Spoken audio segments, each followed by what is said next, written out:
कैलाश पुत्र है या अंतरिक्ष? ये कहां और कैसे अचानक प्रकट हो गया? कौन है ये?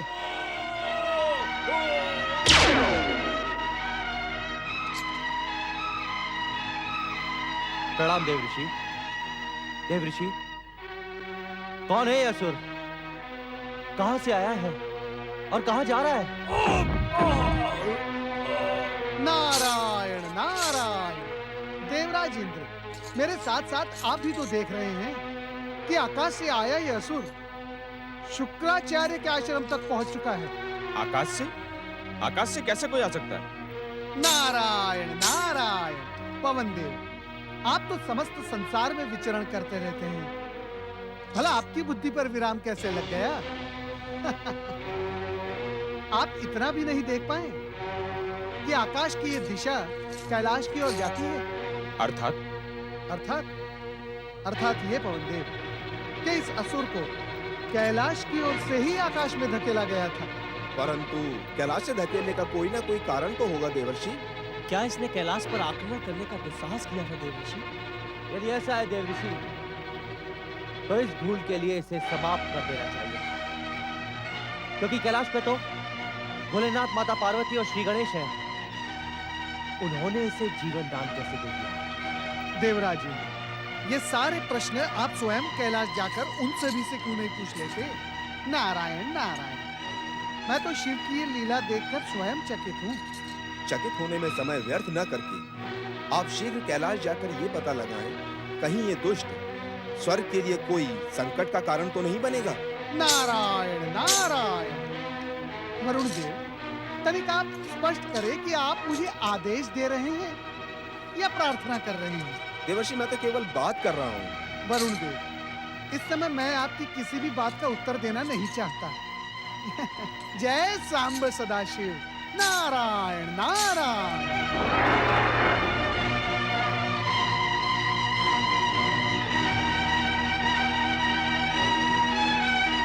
आपने मेरी प्रार्थना को ठुकराकर उचित नहीं किया स्वामी। जिस प्रकार आपने अपना तीसरा नेत्र खोलकर कामदेव को भस्म किया था, उसी प्रकार क्रोधासुर को भी भस्म कर देना चाहिए था। भस्म से जन्मा हुआ क्रोधासुर भस्म में ही लीन हो जाता, इसे संसार का संकट तो टल जाता।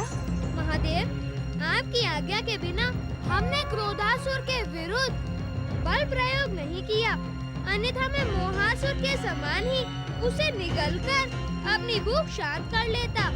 माता की इच्छा का सम्मान न करके आपने उचित नहीं किया महादेव। हम परम देव श्री महागणेश की इच्छा और आपकी आज्ञा के बिना कोई काम नहीं करना चाहते। कृपा करके माता पार्वती की इच्छा का सम्मान करते हुए उस दुष्ट क्रोधासुर को भस्म करें। उस अभागे क्रोधासुर पर तुम सबका रोष व्यर्थ। मेरी आज्ञा ठुकराने वाले पर रोष व्यर्थ कैसे हो सकता है स्वामी? उसके प्रति आपके स्नेह का कारण क्या है? वो भी एक जीव है, उसे भी जीवन का अवसर मिलना चाहिए। ऐसे दुष्टों को अवसर देना उचित नहीं है स्वामी। दुष्टता पर प्रायश्चित करने के लिए उसे शुक्राचार्य आश्रम भेजा जा चुका है। दैत्य गुरु का साथ और संपन्न उसके भीतर भक्ति का संचार करेगा। जिसने मेरी आज्ञा को ठुकराया हो, संसार के प्रथम पूज्य गणेश को गजमुख कहकर अपमानित करने का प्रयास किया हो, ऐसे को भक्ति और तपस्या का क्या अधिकार? आपको उसे दंडित करना होगा स्वामी। क्रोध का त्याग करो देवी। क्रोधासुर अब कैलाश पर नहीं है तो आ जाएगा। ये तो आपने ही कहा है पिताश्री कि भूल और पाप का दंड न मिलने पर वह ज्वालामुखी के समान विध्वंसक हो जाता है।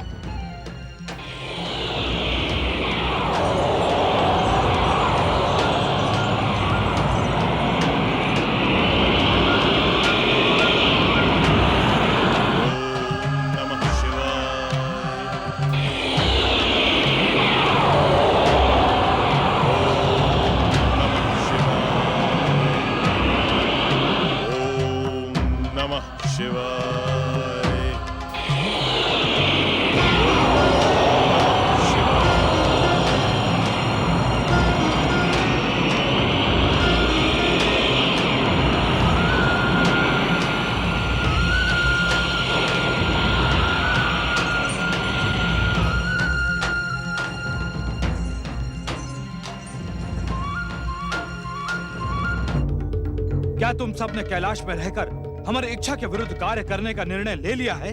कदापि नहीं पिताश्री, हम तो केवल माता पार्वती की इच्छा का सम्मान करना चाहते हैं। कृपा करके माता की इच्छा को स्वीकार करते हुए इस दुष्ट को अपना तीसरा नेत्र खोलकर भस्म करें। यदि ये जीवित रहा तो संसार और संसार वासियों के लिए घोर संकट का कारण बन जाएगा। इसे भस्म करें पिताश्री। स्वामी, मेरे पुत्र ने मेरा सम्मान करते हुए क्रोधासुर को पुनः यहाँ उपस्थित कर दिया है। अब विलंब न करें स्वामी, इस दुष्ट को भस्म कर दें। हमारी प्रार्थना स्वीकार करें स्वामी। हमारी इच्छा का घोर अपमान करवा के तुम अपनी इच्छा का सम्मान करवाने के लिए हमें विवश कर देना चाहती हो? ये कदापि नहीं होगा देवी पार्वती। क्रोधासुर जीवित रहेगा और मनवांछित वरदान भी प्राप्त करेगा। जाओ क्रोधासुर, जाओ शुक्राचार्य आश्रम जाओ। वहीं पर तुम्हें हमारे आराधक दैत्य गुरु शुक्राचार्य का मार्गदर्शन प्राप्त होगा।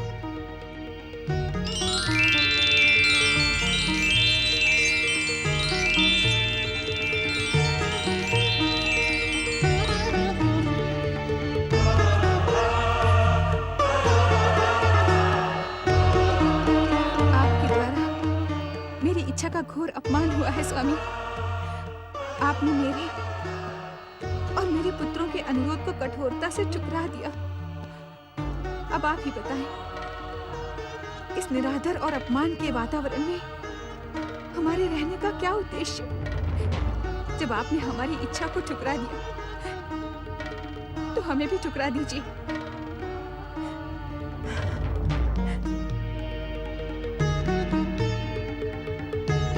अब इस कैलाश और आपको हमारी कोई आवश्यकता नहीं स्वामी। आप हमें यहाँ से जाने की आज्ञा दीजिए। अब हम एक पल भी यहाँ रहना नहीं चाहते। जो व्यक्ति यहाँ रहना नहीं चाहता उसे हम बलपूर्वक रोकना भी नहीं चाहेंगे। देवी पार्वती, हमने तुम्हारी अनुचित इच्छा का सम्मान नहीं किया, परंतु तुम्हारी उचित इच्छा का सम्मान हम अवश्य करेंगे। यदि तुम जाना चाहती हो तो हम तुम्हें रोकेंगे नहीं। अपनी इच्छा का पालन करने के लिए तुम स्वतंत्र हो। आप इतने निर्मम, निर्दयी और कठोर हो जाएंगे, इसकी कल्पना तो मैंने सपने में भी नहीं की थी। मैंने आपको अपनी तपस्या से प्रसन्न करके प्राप्त किया था। आपने मुझे विधि पूर्वक समस्त देवताओं और शुभ शक्तियों के सामने अपनी पत्नी के रूप में स्वीकार किया था। मुझे अपनी अर्धांगिनी बनाया था। अब इस प्रकार अपमानित करके कैलाश से जाने के लिए कहना क्या न्याय संगत है स्वामी? न्याय की दुहाई न दो देवी पार्वती। हमने तुम्हें कैलाश से जाने की आज्ञा नहीं दी है। यदि तुम स्वयं जाना चाहती हो तो हम क्या कर सकते हैं? हम पहले भी कह चुके हैं और फिर कहते हैं, तुम अपनी इच्छा का पालन करने के लिए स्वतंत्र हो। इस विषय में हम एक भी शब्द सुनना नहीं चाहते।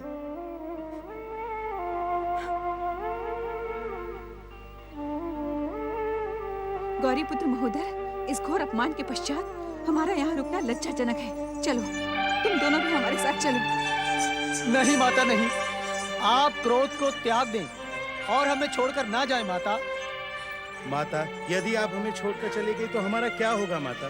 नहीं माता, हमें छोड़कर न जाएं। हमें छोड़कर ना जाए माता, ना जाए माता, ना जाए माता। क्रोध का त्याग करें माता, ना जाए माता, ना जाए। क्षमा करो माता, पिताश्री की आज्ञा प्राप्त किए बिना हमारा यहाँ से जाना उचित नहीं होगा।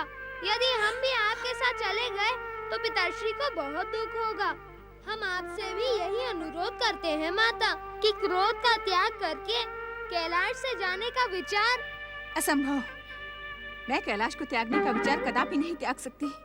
माता, पिताश्री शिव शंकर महादेव हैं, उनकी बात का बुरा न मानो।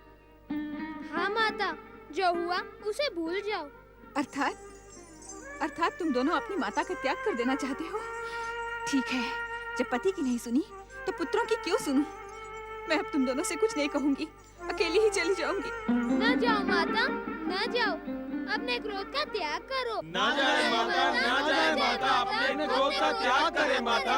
ना जाए माता, ना जाए माता, क्रोध का त्याग करें माता। ना जाए माता, ना जाए माता, क्रोध का त्याग करें माता। ये उचित नहीं हुआ गौरी पुत्र।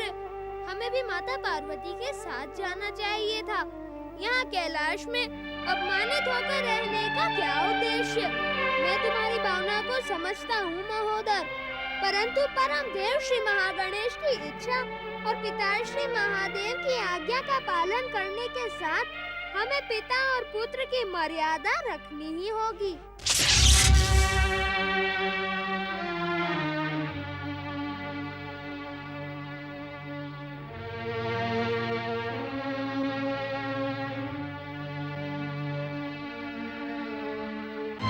क्रोधासुर, भगवान शिव ने अपनी इच्छा से तुम्हें हमारे पास भेजा है। उन्होंने तुम्हें जीवन दान और अभय देकर वरदान देने का संकेत भी दिया है। इसीलिए मेरे साथ बैठकर आस्था पूर्वक शिव आराधना प्रारंभ करो। जो आज्ञा गुरुदेव। दैत्य गुरु, कृपा करके बताएं, क्या शिव आराधना से मुझे त्रिलोक विजय और सर्वशक्तिशाली होने का वरदान मिलेगा? अवश्य, अवश्य मिलेगा। हमारे वचनों पर संदेह ना करो वत्स। एक क्षण भी व्यर्थ किए बिना अपना जीवन शिव चरणों में समर्पित कर दो। जो आज्ञा गुरुदेव। ओम नमः शिवाय। ओम नमः शिवाय। मेरी आशंका सत्य होकर रहेगी। वरदान पाकर ये क्रोधासुर अपनी क्रोधाग्नि से संसार को भस्म कर डालेगा, परंतु मैं ये अनुचित कार्य नहीं होने दूंगी। इस अनाचार को रोकने के लिए मैं अपनी शक्ति का प्रयोग करूंगी। नारायण नारायण, जय माता की। प्रणाम माता पार्वती। माता, क्या आप अपने पुत्र समान भक्त नारद से अप्रसन्न हैं? माता, मैं आपको रुष्ट नहीं करना चाहता। आप कृपा करके केवल मुझे इतना बता दें कि आप कैलाश से निकलकर किस ओर जा रही हैं। मैं समझ गया माता। आप मुझसे इसीलिए रुष्ट हैं ना कि मैंने लंबे समय से कैलाश आकर आपसे आशीर्वाद नहीं प्राप्त किया। माता, मैं विवश था। मैं परमपिता ब्रह्मा जी के चरणों में तपस्या लीन था। त्रिदेव की भी यही इच्छा थी माता कि मैं इधर उधर भटकना छोड़कर ब्रह्मलोक में तपस्या करके ब्रह्म ज्ञान प्राप्त करूं। तपस्या करके भी तुम्हें ब्रह्म ज्ञान प्राप्त नहीं हुआ नारद। यदि हुआ होता तो तुम्हारे प्रश्न और जिज्ञासा के स्वभाव पर विराम लग जाता। नारायण नारायण। वक्रतुंड महाकाय सूर्यकोटि समप्रभ निर्विघ्नं कुरु मे देव सर्वकार्येषु सर्वदा। नारायण नारायण नारायण नारायण।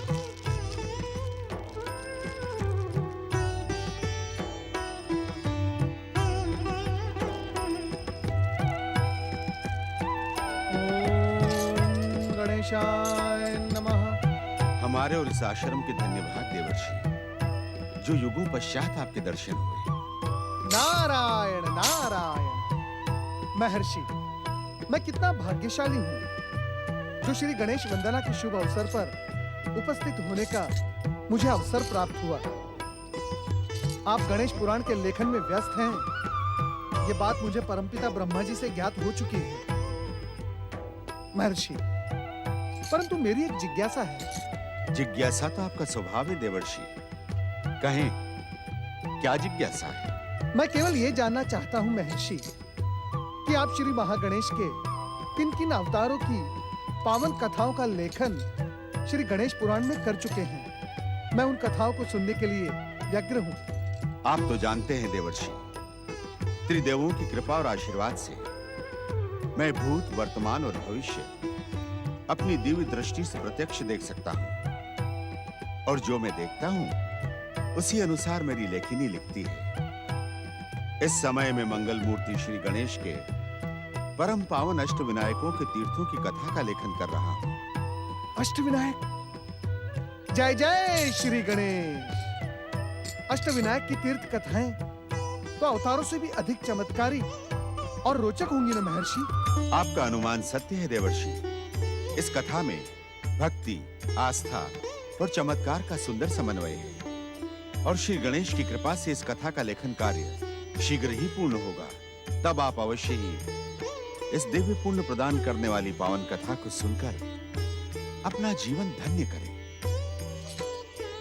आप किस सोच में पड़ गए देवर्षि? महर्षि, यहाँ आने से पहले आकाश में मेरी भेंट जगदम्बा माता पार्वती से हुई। मैं उनके व्यवहार से चकित हूँ।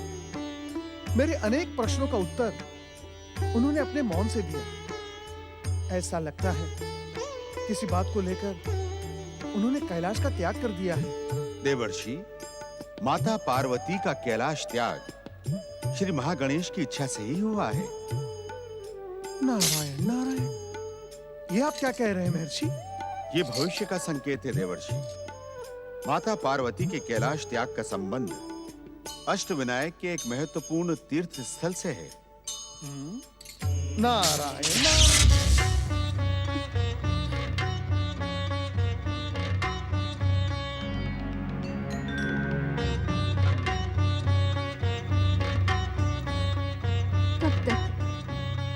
कब तक मैं इस प्रकार भटकती रहूंगी?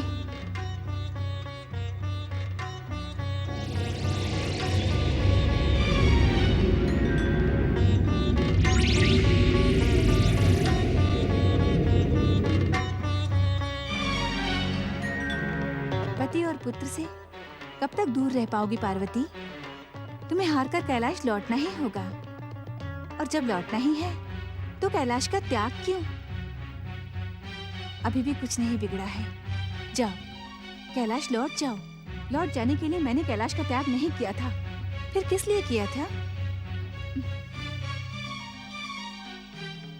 तुम बिना उद्देश्य भटक रही हो पार्वती।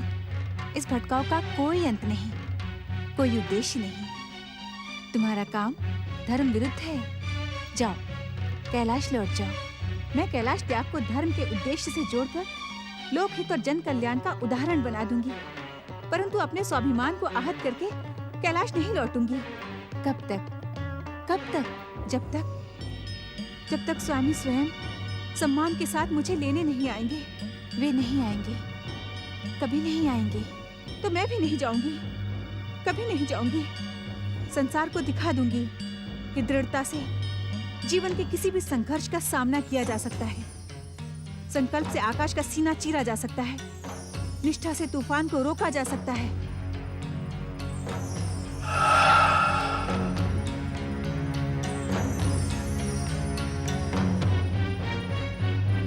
जब तक स्वामी स्वयं मुझे लेने नहीं आएंगे, मैं कैलाश लौटकर नहीं जाऊंगी। ये मेरा संकल्प है।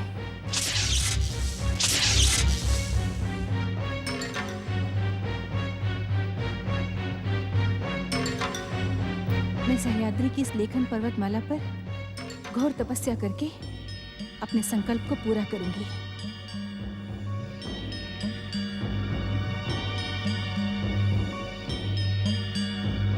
ओम महागणेशाय नमः। ओम परम देवाय नमः। ओम विष्णुवरदाय नमः।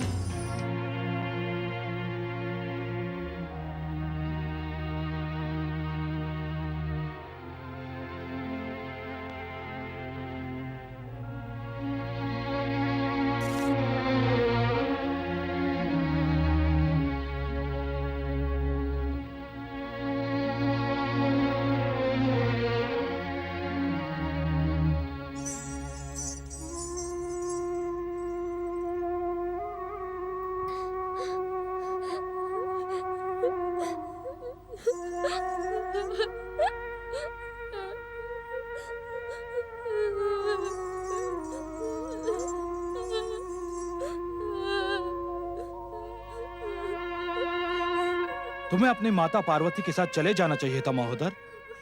कैलाश की आनंदित भूमि को अश्रुपूर्ण बनाने की तुम्हें कोई आवश्यकता नहीं है। आप ठीक कह रहे हैं महादेव। वैसे भी मेरे इस अवतार का कार्य पूर्ण हुआ। अब कैलाश तो क्या, किसी को भी मेरी कोई आवश्यकता नहीं है। क्षमा करें और आज्ञा दें।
भृगुपुत्र दैत्य गुरु शुक्राचार्य,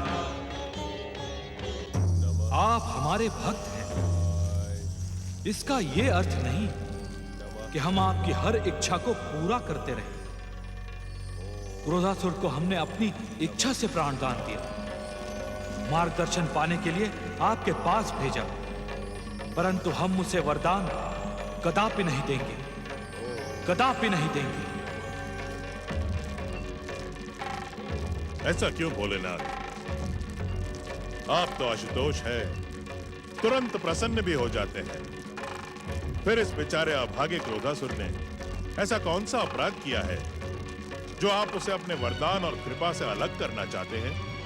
न तो हम उत्तर देने के लिए बाध्य हैं, न ही कारण बताने के लिए। दैत्य गुरु शुक्राचार्य, आपकी भक्ति के कारण हम इस समय केवल इतना संकेत दे सकते हैं कि शिव पार्वती और शिव शक्ति में कोई भिन्नता नहीं है। वे सामाजिक दृष्टि में भिन्न भिन्न होते हुए भी एक रूप हैं।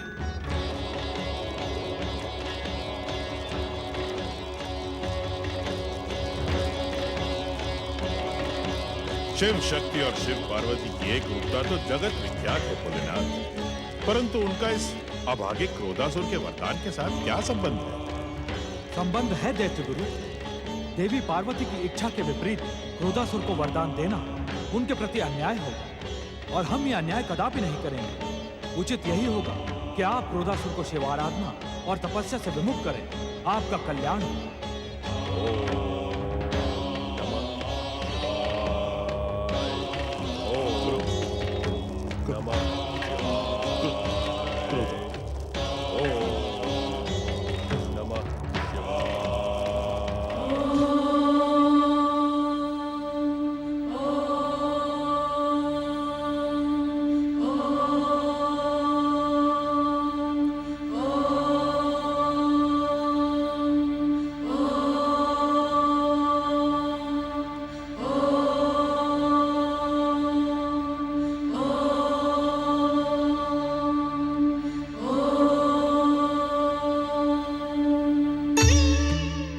स्वामी, इस समय मैं यदि आपकी आराधना करके आपको पुकारूंगी, तब भी आप मुझ पर प्रसन्न होने वाली नहीं हैं, क्योंकि मैं आपकी आज्ञा और इच्छा के विरुद्ध कैलाश छोड़कर चली आई।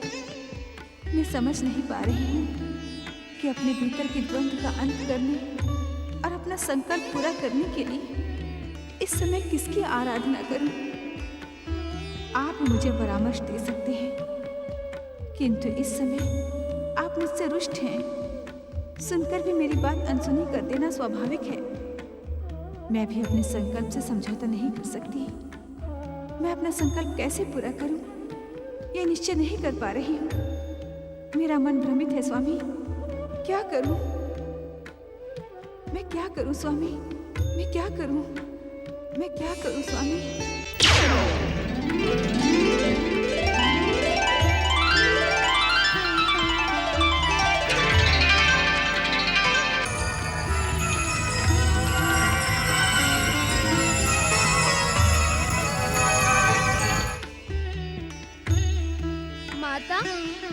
माता।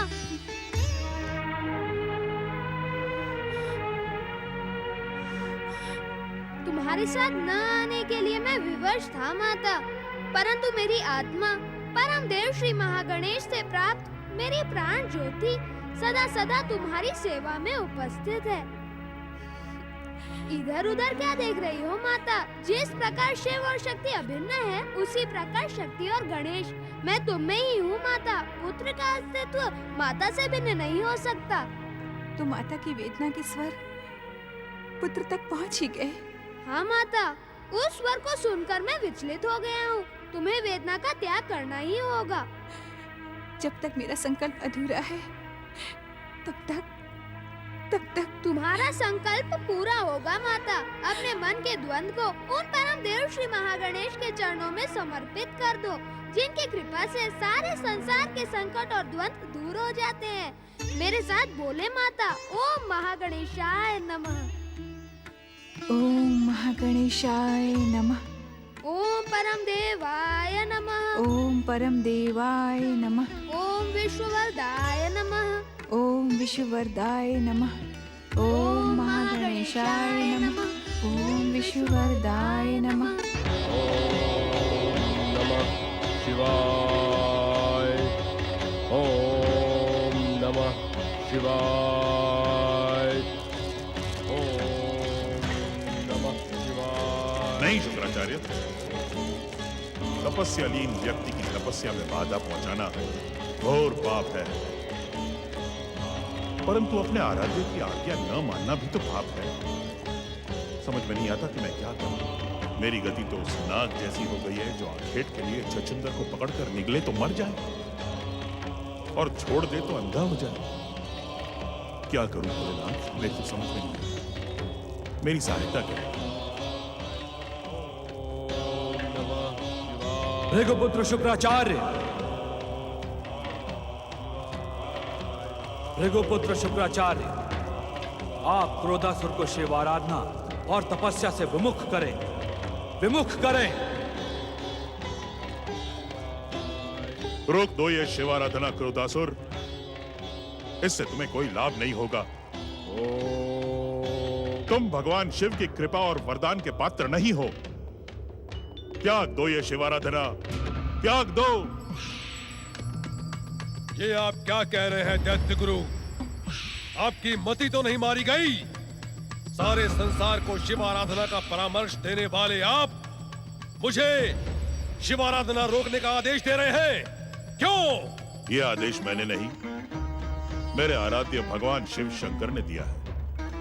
क्रोधासुर, तुम्हें शिव आराधना त्यागनी ही होगी। यदि मुझे शिव आराधना त्यागनी ही थी, तो आपने मुझे उसके लिए प्रेरित ही क्यों किया? क्या आप दैत्य जाति के साथ विश्वासघात कर रहे हैं? क्या शिव आराधना में उलझाकर मेरा समय नष्ट करना ही आपका उद्देश्य था? तुम कुछ भी कह लो वत्स, मैं तो केवल शिव आज्ञा का पालन कर रहा हूं। भगवान भोलेनाथ ये नहीं चाहते कि तुम उनकी आराधना और तपस्या करके उनसे वरदान प्राप्त करो। शुक्राचार्य, दैत्यों के आराध्य देव बनने का ढोंग रचने वाले शिव को मुझे वरदान नहीं देना था, तो पार्वती के कहने पर उन्होंने मुझे भस्म क्यों नहीं कर डाला? वत्स, इस शिव इच्छा का रहस्य हम नहीं जानते। गुरुदेव, आप सब कुछ जानते हैं, किंतु मुझे बताना नहीं चाहते। नहीं वत्स, ये बात नहीं है। यही बात है गुरुदेव, यही बात है। मैं आपकी बात कदापि नहीं मानूंगा। मुझे शिव कृपा और वरदान देने के लिए ही शिव ने मुझे जीवन दान दिया था। मैं शिव आराधना करके उनका वरदान अवश्य प्राप्त करूंगा। मैं अपने जीते जी शिव आज्ञा की उपेक्षा नहीं होने दूंगा क्रोधासुर। यदि तुमने शिव शंकर के आदेश को ठुकराने का प्रयास किया, तो इस बार शिव कोप तुम्हें क्षमा नहीं करेगा, भस्म कर देगा। दैत्य गुरु, भगवान शिव तो भोलेनाथ है, आशुतोष है, प्रार्थना मात्र से प्रसन्न हो जाते हैं। फिर उन्होंने ऐसा आदेश क्यों दिया? क्योंकि तुमने माता पार्वती को रुष्ट किया है। भगवान भोलेनाथ नहीं चाहते कि वे माता पार्वती के विरुद्ध तुम्हें वरदान दें। तो ये उस पार्वती की गढ़ी हुई कहानी है। आवेश में अपने संयम का त्याग ना करो क्रोधासुर। शिव पार्वती तो अभिन्न है। जगदम्बा माता पार्वती की निंदा करके तुम एक क्षण भी जीवित नहीं रह पाओगे। तो आप ही बताइए दैत्य गुरु, मैं क्या करूं? वत्स, इस समय तो मैं तुम्हारी कोई सहायता नहीं कर सकता। आप ऐसा क्यों कह रहे हैं दैत्य गुरु? आप तो दैत्यों के एकमात्र गुरु हैं। यदि आप हमारी सहायता और मार्गदर्शन नहीं करेंगे तो दैत्य जाति का भविष्य सदैव के लिए पाताल के अंधकार में खो जाएगा। क्रोधासुर, क्रोधासुर, मैं विवश हूं। कृपा करके मेरी विवशता को समझो। मैं भगवान भोलेनाथ का आदेश नहीं ठुकरा सकता। बस अब तुम्हारी जो इच्छा हो वो तुम कर सकते हो। हाँ दैत्य गुरु, अब मेरी जो इच्छा होगी वही मैं करूंगा। मैं क्या करने जा रहा हूं सुनना चाहेंगे आप? सुनना चाहेंगे आप? सबसे पहले मैं अपने जीवन में बाधा डालने वाली उस पार्वती को देखूंगा। उसने मेरे वरदान और त्रिलोक विजय के मार्ग में कांटे बिछाए हैं। मैं उसके जीवन में कांटे बिखेर दूंगा।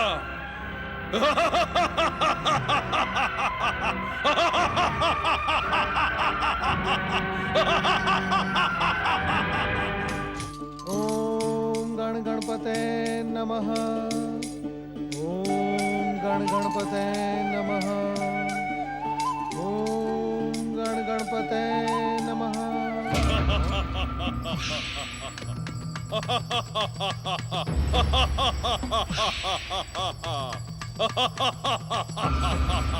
सब कोई सुने, पार्वती ने मुझे शिव कृपा और शिव वरदान से वंचित किया है। मैं पार्वती की इस भूल का प्रतिशोध अवश्य लूंगा। मैं इसी समय कैलाश लोक जाकर सब कुछ नष्ट भ्रष्ट कर डालूंगा। मैं क्रोधासुर हूँ, क्रोधासुर। मेरे प्रचंड क्रोध की ज्वाला से कोई नहीं बच पाएगा।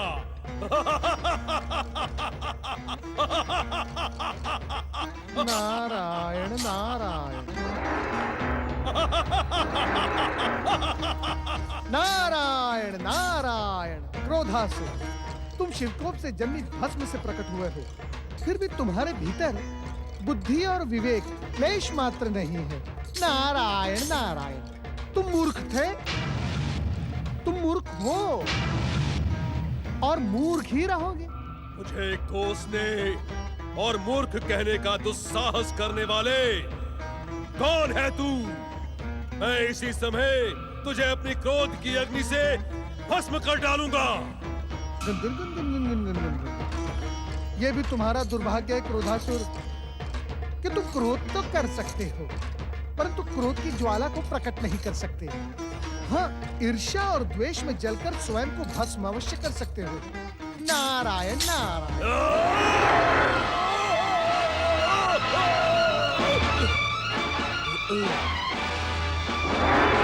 नारायण नारायण। मूढ़ बुद्धि क्रोधासुर, क्या तुम नहीं जानते कि क्रोध विवेक को नष्ट कर देता है? परंतु तुम तो अभागे हो, जन्म से ही तुम्हारे भीतर विवेक है ही नहीं। नारायण नारायण। और जिस माता पार्वती के प्रतिशोध के लिए तुम कैलाश जाना चाहते हो वे तो वहां है ही नहीं। तो क्या मेरे प्रचंड क्रोध के भय से पार्वती कैलाश पर्वत छोड़कर भाग गई? फिर मूर्खता वाली बात की तुमने क्रोधासुर। नारायण नारायण। माता पार्वती लोक कल्याण के महायज्ञ का संकल्प करके इस समय सह्याद्री पर्वतमाला के लेखनगिरी पर्वत पर तपस्या में लीन है मूर्ख। तो कैलाश नहीं, मेरा अभियान सह्याद्री पर्वत की ओर होगा। सह्याद्री पर्वत की ओर। क्रोधासुर, तुम अभागे हो। माता पार्वती शक्ति स्वरूपा हैं, शक्ति स्वरूपा। उनसे प्रतिशोध लेने का विचार करने वाला प्रतिशोध लेने से पूर्व ही नष्ट हो जाता है। यदि अपना भला चाहते हो तो मेरी बात मानो। माता पार्वती की निंदा से जो तुमने पाप एकत्रित किया है उसका प्रायश्चित करो, प्रायश्चित। ओम श्री गणेशाय नमः। चाहे कुछ भी हो जाए, मैं पार्वती को कदापि नहीं छोड़ूंगा।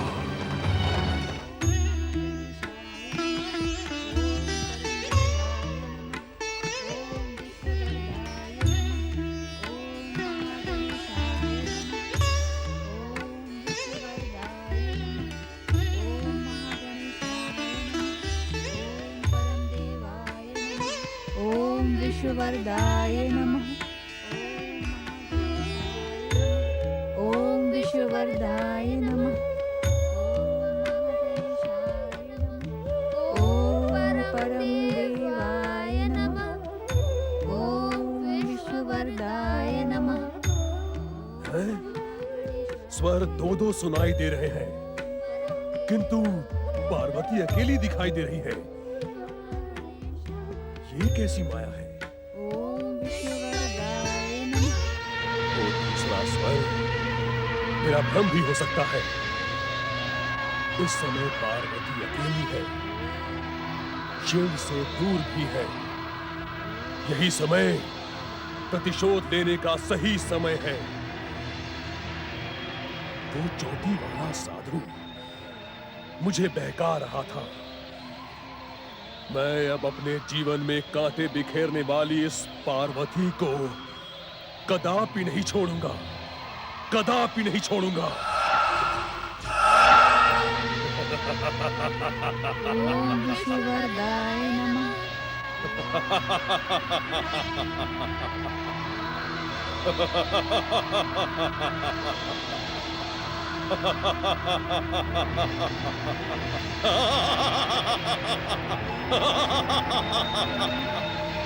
पार्वती, आज मैं तुझे नहीं छोड़ूंगा।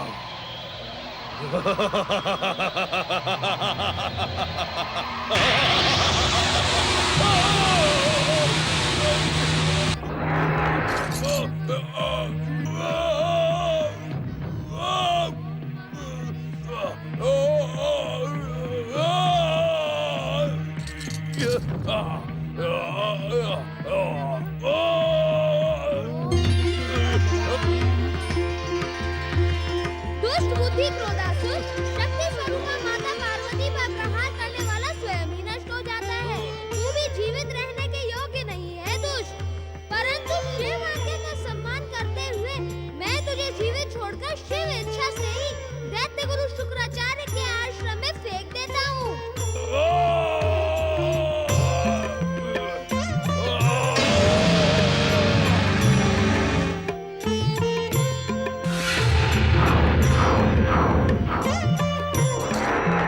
ओम महागणेशाय नमः।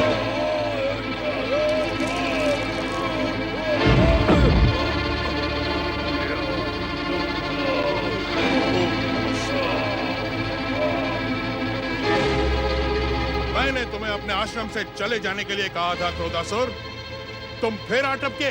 शुक्राचार्य, तुम्हारे कारण मेरी ये दुर्दशा हो रही है। तुमने पार्वती का नाम लेकर मेरे क्रोध को जगाया, तो क्या मैं उससे प्रतिशोध न लेता? यानी कि तुम माता पार्वती से? हाँ, मैं पार्वती से प्रतिशोध लेने लेखन पर्वत गया था, किंतु वह एक मायावी ज्योति ने मुझे उखाड़कर यहाँ फेंक दिया। मैं पार्वती को छोड़ूंगा नहीं। ऐसी भूल ना कर मूर्ख, अन्यथा अपने जीवन से हाथ धो बैठेगा। अपमान के इस कड़वे घूंट को पीने से अच्छा है मैं पार्वती से प्रतिशोध लेकर अपने जीवन का बलिदान कर दूं। नहीं क्रोधासुर, मैं तुझे ऐसा नहीं करने दूंगा।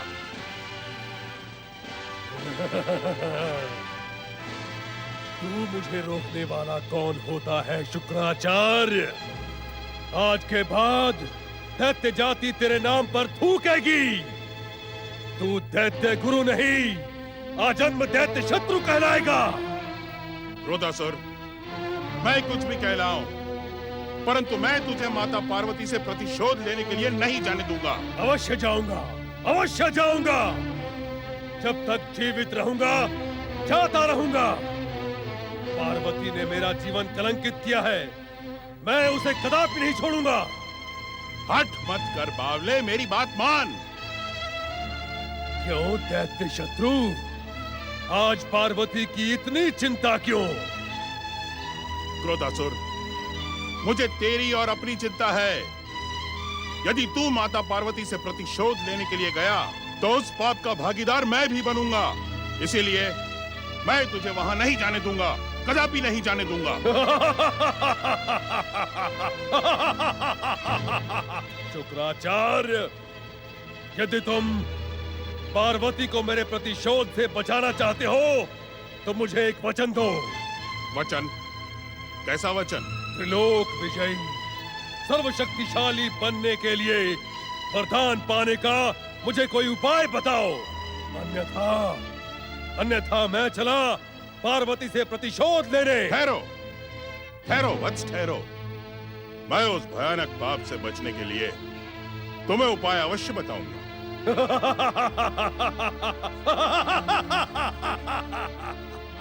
परम शक्तिशाली त्रिलोक विजयी सिंधु दैत्य ने सूर्य देव की आराधना करके इच्छित वरदान पाया था।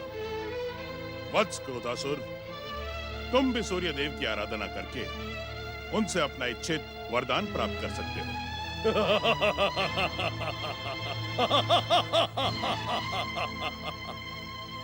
ये तो मैं जानता था शुक्राचार्य। इस संसार में सीधी उंगली से घी कदापि नहीं निकलता। किंतु अब मुझे बताओ, सूर्य आराधना के लिए मुझे क्या करना होगा? क्रोधासुर, किसी पर्वत पर बैठकर ओम सूर्याय नमः, ओम आदित्याय नमः, ओम हिरण्यगर्भाय नमः के मंत्र का जाप करते हुए अपनी तपस्या प्रारंभ करो। सूर्य देव की कृपा से तुम्हारा कल्याण अवश्य होगा।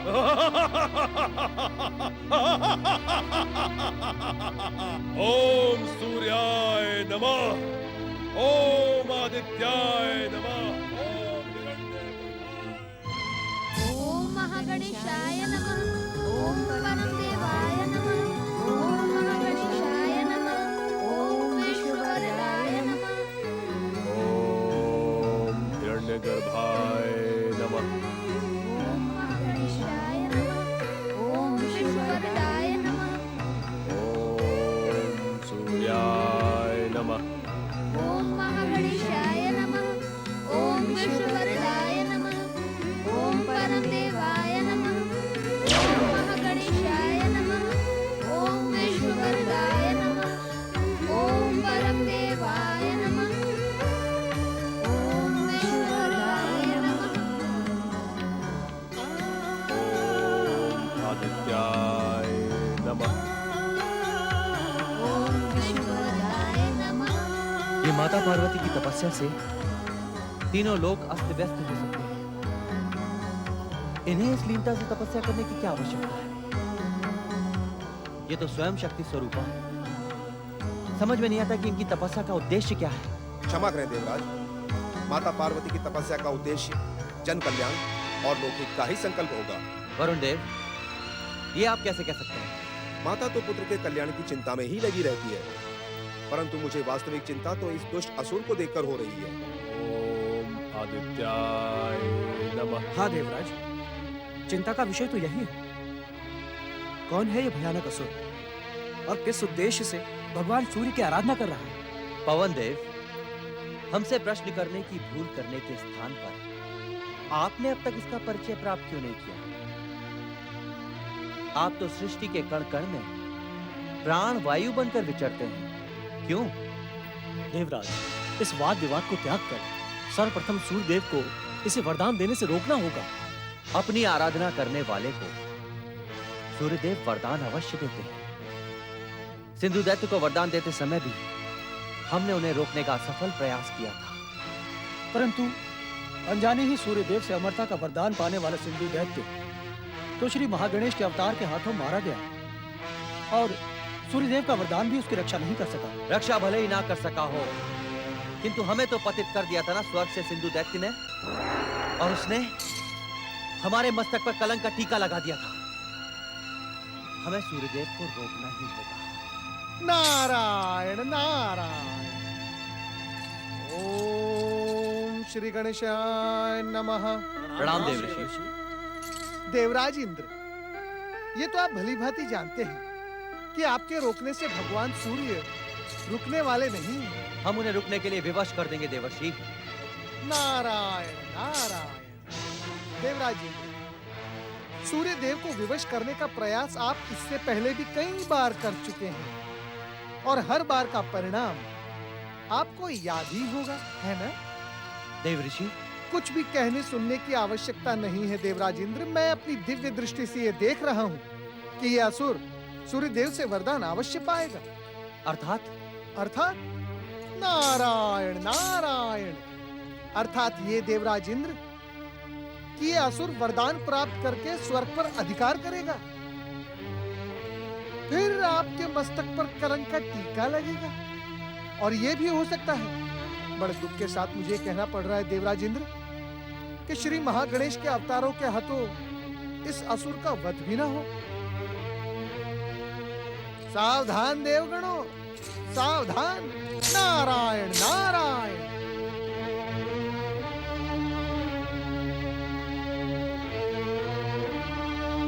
देवराज, अब क्या होगा?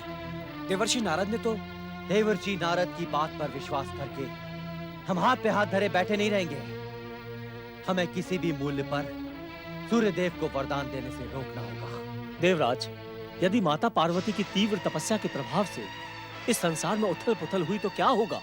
इस प्रभाव को रोकने के लिए हमें आशुतोष भगवान शिव की शरण में कैलाश जाना होगा देवराज। हाँ, किंतु पहले सूर्यदेव के पास जाएं या भगवान भोलेनाथ के पास, यह निर्णय कैसे करें? गौरीपुत्र, गौरीपुत्र। नंदी महाराज, पहले भी कितनी बार हम गौरीपुत्र के ध्यान को भंग करने में सफल हो चुके हैं, परंतु इतनी गहरी ध्यान समाधि में मैं इन्हें पहली बार देख रहा हूँ। भृंगी भैया, तुम सच कहते हो। मुझे तो ऐसा लगता है कि यहाँ गौरीपुत्र नहीं है, उनका केवल शरीर है। आत्मा तो उनकी कहीं और है। कहाँ? जहाँ माता वहाँ पुत्र। हो सकता है गौरीपुत्र की आत्मा माता पार्वती की सेवा के लिए उनके समीप ही उपस्थित हो। गौरीपुत्र तो श्री मां गणेश के अवतार हैं, भगवान भोलेनाथ के पुत्र हैं, सर्वशक्तिमान हैं, इच्छा होने पर कुछ भी कर सकते हैं। परंतु हमारा हृदय तो माता के दर्शनों के लिए बिलक बिलक कर रो रहा है। कुछ भी हो भैया, भृंगी, हमें तो अपना कर्तव्य निभाना ही होगा। माता के यहाँ न रहने पर गौरी पुत्र श्री गणेश की सेवा करना तो हमारा धर्म है। पिछले लंबे समय से उन्होंने भोजन भी नहीं किया, परंतु हम कुछ भी नहीं कर पाए। कैसी बातें करते हैं नंदी महाराज, आपने तो स्वयं ही कहा था ये केवल शरीर है, आत्मा तो माता की सेवा में चली गई है, फिर इन्हें भोजन की क्या आवश्यकता है? भोजन की आवश्यकता तो भगवान की मूर्ति को भी होती है। प्रश्न आवश्यकता का नहीं है भृंगी, प्रश्न है कर्तव्य का। हमें अपना कर्तव्य पूरा करना होगा। जब माता लौट कर आएंगी तो हम उन्हें क्या उत्तर देंगे? सच कहते हो नंदी महाराज, कोई न कोई उपाय तो करना ही होगा। हम क्या उपाय करेंगे? हर उपाय के उपास्य तो यही हैं। तुम तो जानते हो हमारे गौरी पुत्र से संसार की कोई भी बात छिपी नहीं है। ये अवश्य जानते होंगे कि इस समय माता पार्वती कहाँ है। यदि हम सच्चे मन से इनसे प्रार्थना करेंगे, ये हमें अवश्य बता देंगे। नारायण नारायण। ओम नमः शिवाय। हर हर महादेव, हर हर महादेव।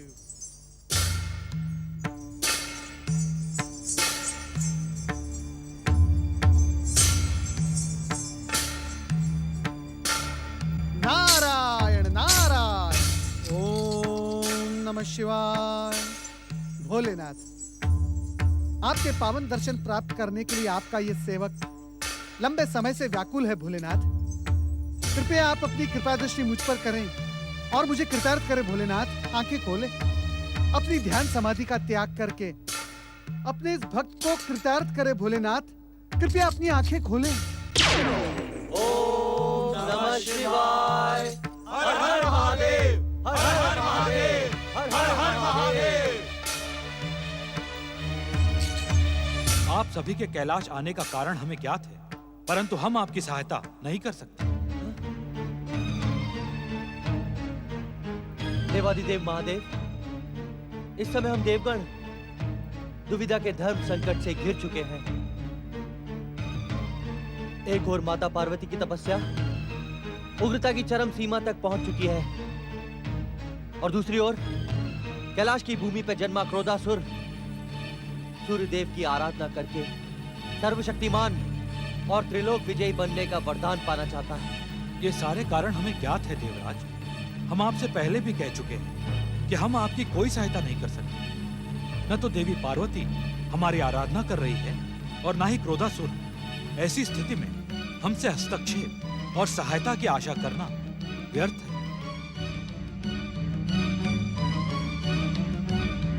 नारायण नारायण। भोलेनाथ, आप तो सर्वज्ञ हैं, सर्वशक्तिमान हैं, त्रिकालदर्शी हैं। आप त्रिदेव में प्रधान हैं महादेव।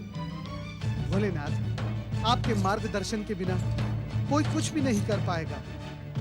आप केवल हमें इतना बता दें कि माता पार्वती की इस कठोर तपस्या का परिणाम क्या होगा। शब्दों के चक्रव्यूह में उलझाकर भी तुम मुझे भ्रमित नहीं कर सकते नारद। शिव शिव शिव शिव शिव शिव शिव शिव शिव। नारायण नारायण, ये आप क्या कह रहे हैं भोलेनाथ? मैं तो केवल प्रार्थना कर रहा हूँ। नारायण नारायण। मन में मेरे केवल इस बात की जिज्ञासा है भोलेनाथ कि माता पार्वती की इस कठोर नारद, तुम तो देवर्षि हो। तुम भलीभांति जानते हो कि तपस्या का परिणाम आराधक की आराधना और आराध्य की कृपा पर निर्भर होता है। देवी पार्वती ने कैलाश का त्याग अपनी इच्छा से किया है। यही कारण है कि हम उनकी इच्छा का सम्मान करते हुए उनकी तपस्या के विषय में कोई बातचीत नहीं करेंगे। भोलेनाथ, भला माता पार्वती कैलाश से कब तक दूर रह सकती हैं? कृपया आप उन्हें यहाँ लाने का कोई उपाय करें। हमने जो कहा उससे अधिक न हमारा कुछ कहना उचित है और न ही आपका सुनना। आप सबका कल्याण हो। आप हे देवर्षि, अब हम क्या करें? नारायण नारायण। देवराज इंद्र, आपने स्वयं देखा कि माता पार्वती परम देव श्री महागणेश की आराधना कर रही है। श्री महागणेश और उनके अवतार अपने भक्तों का कभी अनिष्ट नहीं होने देंगे। आप तो इस समय माता पार्वती के स्थान पर क्रोधासुर की चिंता करें। कहीं वो आपके विरुद्ध संकटकारी वरदान प्राप्त करने में सफल हो गया तो नारायण नारायण। नहीं। ओम नमः शिवाय।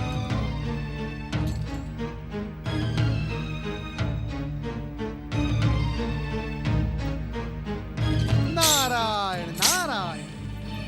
कल्याणकारी भगवान शिव के गणों, आपके मुख पर चिंता और निराशा शोभा नहीं देती।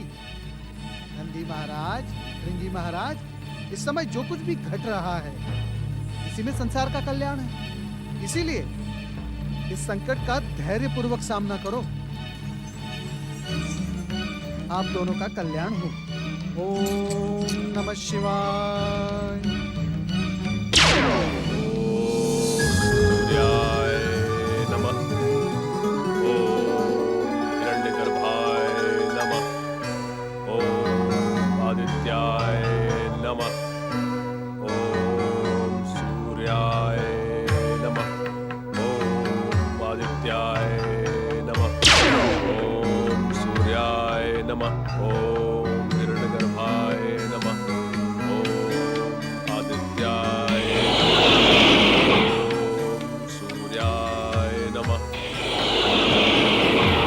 हिरण्यगर्भाय नमः।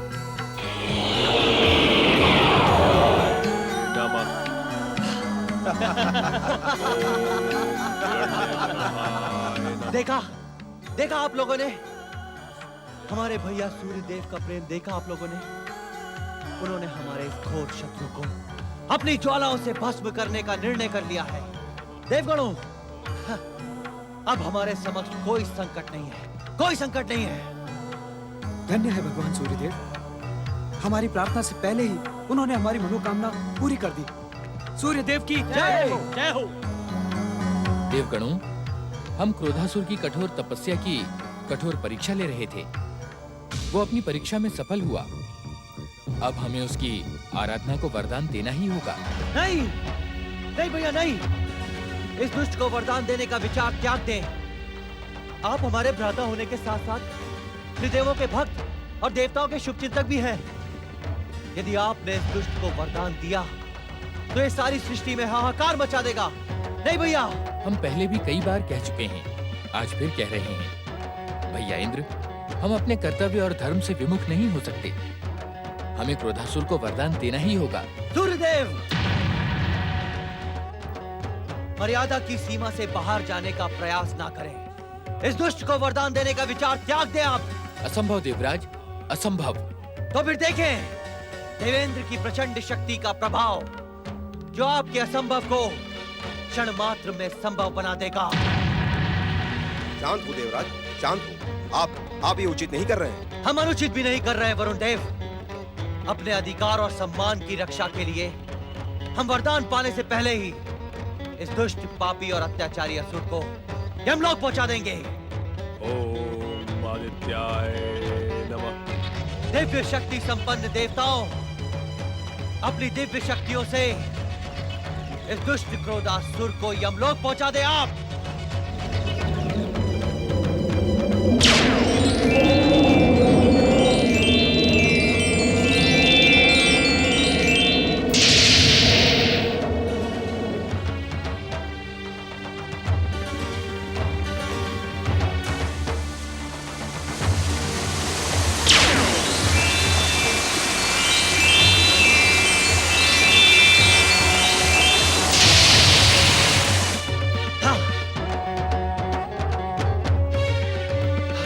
अग्निदेव,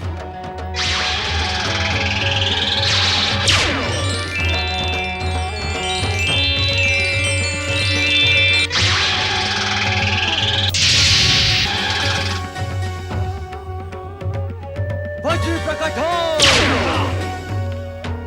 नहीं देवराज नहीं, अब वज्र प्रहार से कोई लाभ नहीं। महर्षि दधीचि की हड्डियों से बने वज्र को कलंकित न करें देवराज। दुष्ट क्रोधासुर की तप शक्ति का रक्षा कवच एक नहीं, अनेकों वज्र प्रहार को असफल कर सकता है।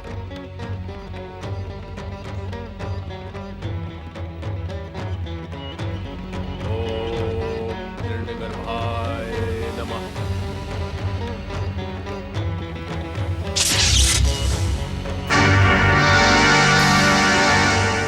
आदित्याय नमः।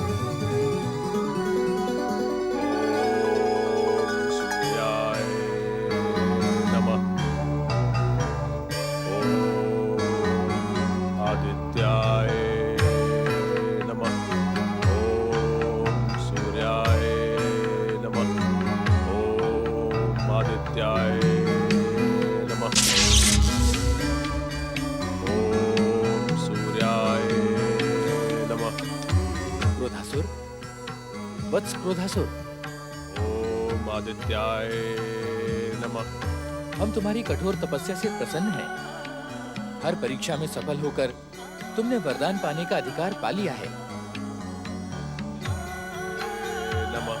अब अपनी तपस्या को विराम दो और अपना इच्छित वरदान मांगो।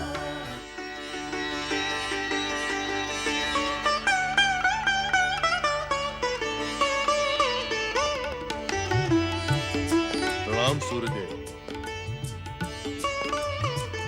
आप धन्य हैं सूर्यदेव, आप धन्य हैं।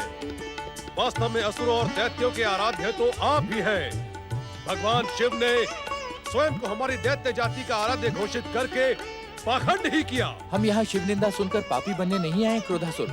अपनी कठोर तपस्या के परिणाम में वरदान पाना चाहते हो तो शीघ्र मांगो। हे सूर्यदेव, आप मुझे वही वरदान दीजिए जो आपने दैत्यराज सिंधु को दिया था। मैं अतुल्य आसुरी शक्ति लोक पर अधिकार करके सर्वशक्तिमान बनना चाहता हूँ। क्रोधासुर, सिंधु ने हमसे वरदान पाकर उसका दुरुपयोग किया था।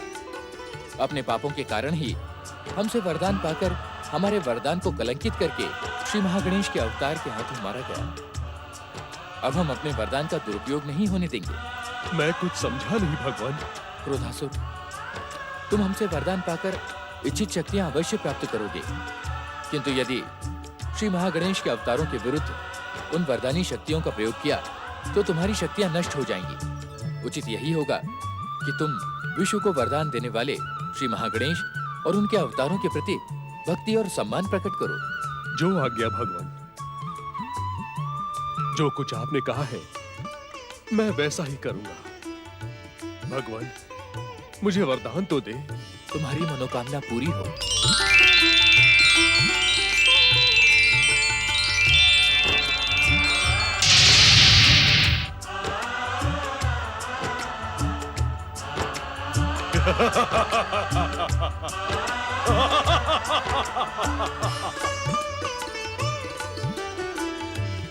जय सूर्यदेव।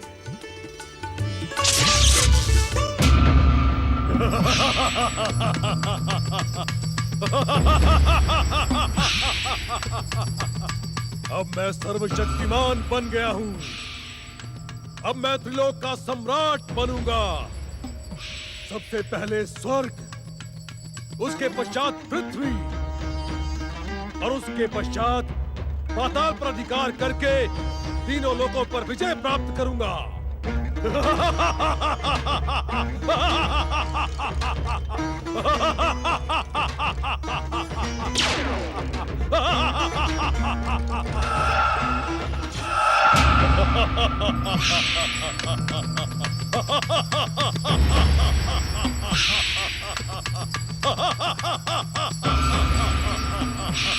स्वर्ग के कायर और भीरू देवताओं, सावधान सावधान!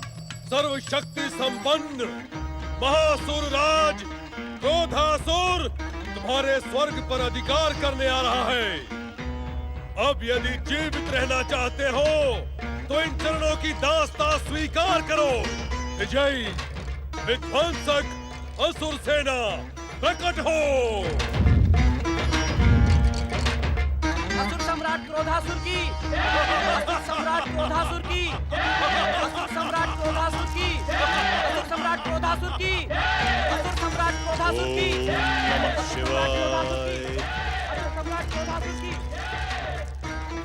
असुर वीरों, चलो स्वर्ग की ओर चलो। ठहर जाओ वरदानी क्रोधासुर। तुमने हमारे परामर्श के कारण ही वरदान प्राप्त किया है। यदि तुम हमारा परामर्श लिए बिना स्वर्ग विजय का अभियान करोगे तो तुम्हारी भी वही दशा होगी जो सिंधु दैत्य की हुई थी। इसीलिए पहले हमारा आशीर्वाद लो और फिर स्वर्ग का विचार करो। कौन है ये तुच्छ प्राणी जो परम शक्तिशाली क्रोधासुर को रोकने का दुस्साहस कर रहा है? कौन है ये? क्षमा करें असुर सम्राट, ये दैत्य असुर और राक्षस जाति के एकमात्र गुरु भृगुपुत्र शुक्राचार्य हैं। गुरु नहीं मूर्ख, ये दैत्य शत्रु है। तुम भोले भाले दैत्य इस दुष्ट के षड्यंत्र को नहीं जानते। दुष्ट और कायर देवताओं से साठगांठ करके ये दैत्य जाति का भविष्य पाताल के अंधकार में छुपाए रखना चाहता है। ये आप क्या कह रहे हैं असुर सम्राट? मेरी बात पर संदेह करने का दंड तुम्हें प्राण देकर चुकाना पड़ेगा मूर्ख। क्या तुम मेरी बात नहीं सुन रहे हो क्रोधासुर? शीघ्र यहाँ आओ और मेरा आशीर्वाद प्राप्त करो। अब मुझे तुम्हारे आशीर्वाद और परामर्श की कोई आवश्यकता नहीं है शुक्राचार्य। मैं तुम्हारी सच्चाई पहचान चुका हूँ। अपना आशीर्वाद और परामर्श अपने पास ही रखो। स्वर्ग विजय के पश्चात पृथ्वीलोक पर अभियान के समय मैं तुम्हें और उस पार्वती को अवश्य दंडित करूंगा। चलो दैत्य वीरों, चलो। असुर सम्राट क्रोधासुर की, असुर सम्राट क्रोधासुर की। ओम महागणेशाय नमः। ओम विष्णुवरदाय नमः। ओम महागणेशाय नमः। ओम विष्णुवरदाय नमः। ओम परमदेवाय नमः। ओम महागणेशाय नमः। ओम विष्णुवरदाय नमः। ओम महागणेशाय नमः। ओम विष्णुवरदाय नमः। ओम परमदेवाय नमः। ओम महागणेशाय नमः। ओम विष्णुवरदाय नमः।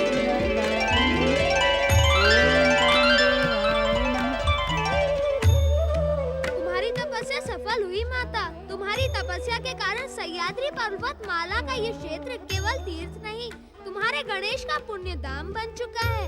पृथ्वी पर इसकी महानता उसी प्रकार होगी जिस प्रकार नक्षत्र लोक के मध्य गणेश लोक की है। माता, आंखें खोलकर अपने प्रिय पुत्र गणेश को एक नए रूप में देखो।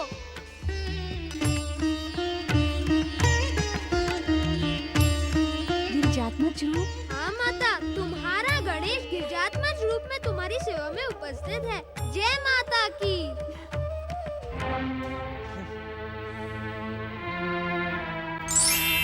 देवराज इंद्र की जय हो।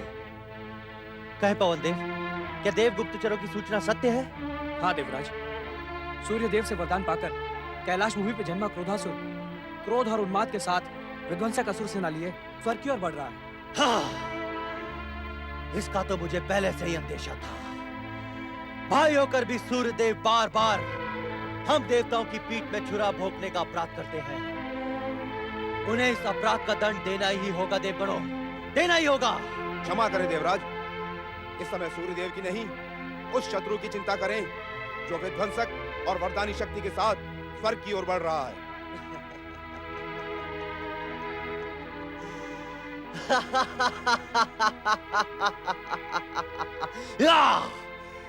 देवगणों, हम इस दुष्ट क्रोधासुर को यमलोक पहुंचाकर सूर्यदेव की कीर्ति और वरदानी शक्ति को धूल में मिला देंगे। देवसेना, देवसेना प्रकट हो।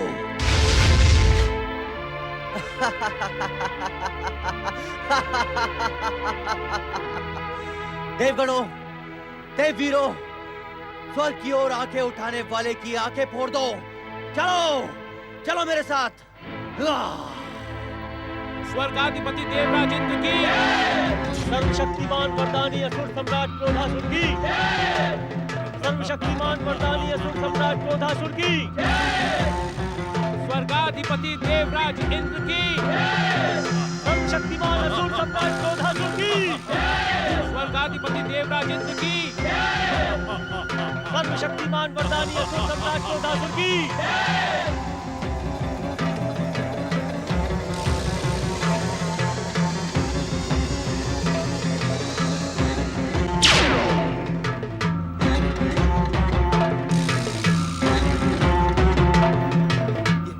ये क्या देवराज, ये क्रोधासुर अकेले ही? मुझे तो इसके यहाँ आने में कोई षड्यंत्र दिखाई पड़ रहा है देवराज। देवराज, ये क्रोधासुर शक्ति संपन्न है, कहीं ऐसा ना हो। वरुण देव, आप पर ये कायरता शोभा नहीं देती। ये दुष्ट अपनी मौत की कामना लिए हमारे समक्ष आ रहा है। मेरे प्रहार इसकी मौत को इतना भयानक बना देंगे कि आने वाले भविष्य में दैत्य, असुर और राक्षस जाति का कोई भी योद्धा हमारे स्वर्ग की ओर आंख उठाने का दुस्साहस नहीं करेगा, नहीं करेगा।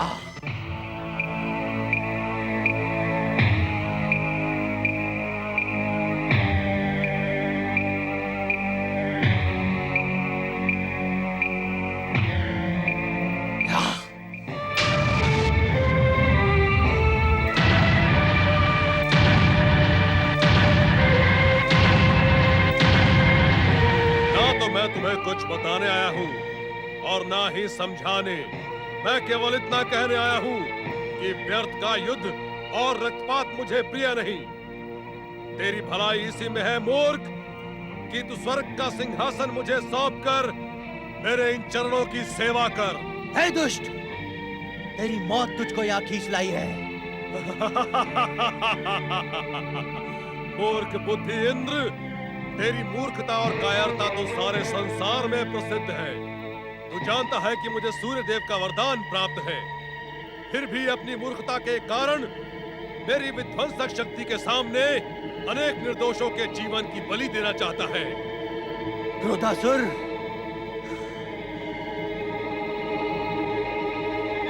बलि तो तेरे जीवन की दी जाएगी क्रोधासुर, तेरे जीवन की। ये ले, संभाल मेरा प्रहार।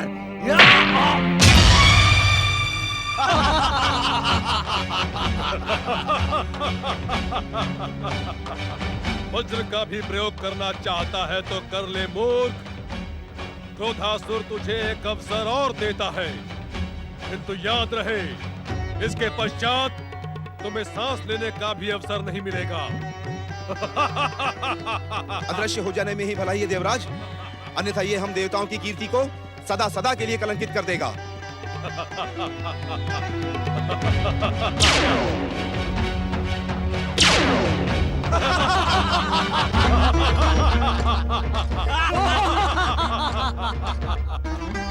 देव सैनिकों, क्रोधासुर की तुमसे कोई शत्रुता नहीं है।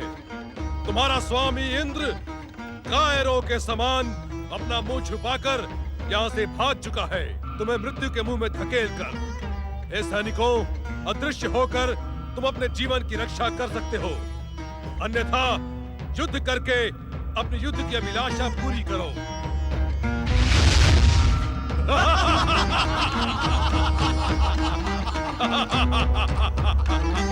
असुरवीरों, अब स्वर्ग हमारा है, किंतु याद रहे, स्वर्ग हमारा अंतिम लक्ष्य नहीं, किंतु लक्ष्य का प्रारंभ है।